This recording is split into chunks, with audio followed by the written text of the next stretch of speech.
Сәлем достар, бүгінгі видеода мен сіздерге кюлоты тіккен кезде ең пайдаланатын оңай тәсілмен бөлісейін деп отырмын. Менің каналымда моделирование сабағында мен сіздерге осындай кюлотыдың юбканың сызбасы арқылы жасалу бірнеше түрін көрсеткем. Юбка брюки, юбка кюлоты клеш, түрін көрсеткен болатынмын. Менің моделирование сабағында, менің YouTube каналымда барлығы тегін көрсетілген. Бүгін мен сіздерге ең оңай жолын көрсетейін деп отырмын. Бұл яғни сіздер юбканың сызбасы емес, дайын шалбардың готовый выкройкасымен оңай ғана матаға қойып сыза салу тәсілін көрсетейін деп отырмын. Және де мен видеоның соңында сіздерге мына алдыңғы сабақтардың сілтемесін қалдыратын боламын. Моделирование сабағының қалай жасалу керек юбка сызбасынан.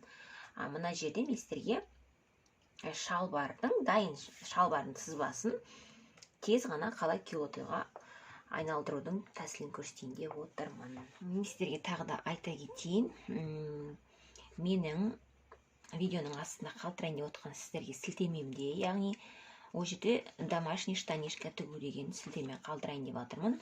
Оның тігілу тәсілі дәл осы біздің кюлотыдың тігілу тәсілі екеуі бірдей. Ол және жылдам тез соған қарап тігіп аласыздар. Ол жерде көрсетілген болатын матаны үнемдеу мақсатында қалай детальдарымызды қоямыз. Мен сонда да тағы бір рет айтып кетейін. Яғни сіздер матаны екі бүктейсіздер.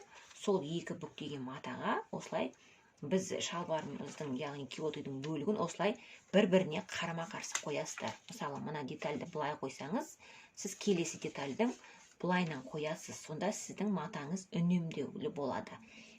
Осылай бірінің астынан бірін қойсаңыздар, мына жерде маталарыңыз босқа ысырап болады. Сондықтан не былай қоясыздар, не былай қойсаңыздар, мына бөлігін былай қоясыздар. Яғни, егер сіздердің маталарыңыз тегіс бір түрлі болса, гүлі жоқ, андай суреттері жоқ мата болса, онда осылай қойып үнемдеуге болады. Міне, көрдіңіздер ме? Осылай жасайсыздар.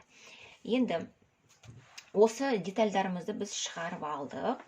Матаға қоймас бұрын сіздер оның выкройкасын толықтырып алуға болады. Қағазға қойып, не болмаса бірден матаға жасасаңыздар болады. Бізге кішкене матамызды, шалбарымызды, яғни кеңдету керек. Ол үшін бірінші алдыңғы бөліктен бастайық. Сіздер алдыңғы бөліктен бастаған кезде мына басынан бастап жай жерден келіп, мына бөксе сызығынан бастап, бөксе сызығы, біз кеңейтуді осы бөксе сызығынан бастаймыз ғой негізінде. Осы бөксе сызығынан бастап сіздер мына аяғына дейінгі сызыққа дейін қоссаңыздар да болады. Бірден осылай. Міне, осылай мысалы. Түзу ғып осы сызық бойынша қосасыздар. Мысалы, мына тура бөксенің басталған жерінен сызықты сіздер соңына дейін жібересіздер. Яғни біздің шалбарымыздың, яғни кюлотыдың длинасы қай жерге дейін кеп тұр, міне, сол жерге дейін жібереміз. Көрдіңіздер ме, мына сызықты? Содан кейін астын осылай қылдырып қосамыз. Міне. Және мына жерден сызықты осылай кішкене плавно әкеп мынаған қоссаңыздар өте әдемі болады. Міне, көрдіңіздер ме? Сонда бізден мына жерде жанынан бір-ақ сызық жібереміз. Мына жерден жанынан осылай түзу қып қана кеңейте аламыз. Мына жерден мынау алдыңғы бөлігі. Алды. Мынау арты. Енді қараңыздар, бұл жерді ғана кеңейтіп қана қоймаймыз. Бізге өйткені кеңдеу болу керек. Матамыз қаншалықты біздің мүмкіндік береді, соншалықты кеңейте аласыздар. Мен мына жерге сиғанша жасаймын. Сіздер өздеріңізге қаншалықты маталарыңыз позволяет, соншалықты кеңейтсеңіздер болады. Одан кейін мына жерде бізде жаңағы бөксе сызығымызға қарама-қарсы бізде ау сызығы бар. Мына жерде шаговый неміздің келетін сызығы бар. Міне, ауымыздың деп айтайын. Осы жерден тура жаңағындай нау сияқты түзу сызық, бірақ сызық сызсаңыздар жетіп жатыр. Міне, қараңыздар. Тура түзу ғана сызық сызамыз. Басқа түкте де істемейсіздер. Міне, мына жерден түзу бір сызық, мына ауының сызығынан түзу бір сызық. Міне астын сызып мынаумен теңестіреміз. Міне сонда бізде алдыңғы бөлігіміз толығымен кеңейтілді. Мынау мысалы алдыңғы бөліктің кеңдігі қаншалықты матамыз жетті, соншалықты кеңейттік. Көрдіңіздер ме, қалай күшті болды. Енді артқы бөліктен де кішкене қоссаңыздар болады. Егер жетіп жатса, мына жерде теңестіре салуға болады былайынан, осылай ғана түзуінен. Негізі артқы бөлікте көбіне бізде мына жақтан кеңейтуді біз ау жағынан жасаймыз. Өйткені мына жерде бізде көбірек мүмкіндік болады. Мына жерден түзу ғана мына басынан бастап, мына соңына дейін түзу бір сызық қана жүргізе аламыз бұл жерде. Бұл жерде көп кеңейте алмайсыздар. Артқы бөлігінде. Ең кеңейтетін бізде бұл жердегі жағдайымыз ол бізде мына ау жағынан. Міне мына жерде бізде ауымыздың сызығы тұр. Міне ең басы осыдан біз түзу сызықпен төмен түсіреміз әдеттегідей. Ең көп кеңейтетін мүмкіндік бізде осы жерде болады. Қараңыздар, міне. Көрдіңіздер ме? Міне мына жерде бізде қаншалықты матамыз мүмкіндік береді, соншалықты кеңейтуге болады.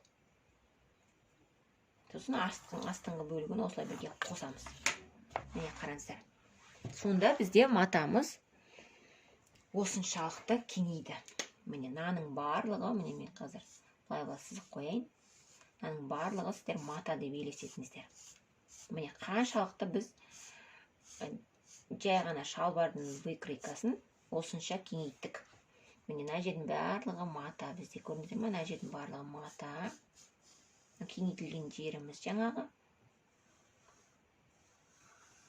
Міне мынаның барлығы мата. Басынан бастаймыз.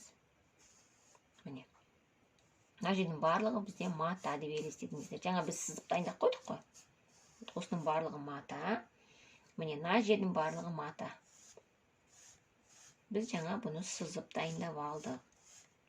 Сіздер бұны бірден матаға осылай сызып, мысалы выкройканы қойып түйреп аласыздар да, бірден осылай түзу сызықтарды сызып алып, бірден матаға піше салуға болады. Олай қиын десеңіздер, жаңағы выкройканы қағазға қойып, бастырып, осылай жанына қағазбен жалғап алып, содан кейін барып матаға қойсаңыздар болады. Міне қараңыздар. Маған әлі камера тұрғасын кішкене ыңғайсыз болып тұр. Сіздерге ондай ыңғайсыз болмайды, барлығы оңай болады. Мына жерде ешқандай еш нәрсе қоспаймыз осылай. Міне.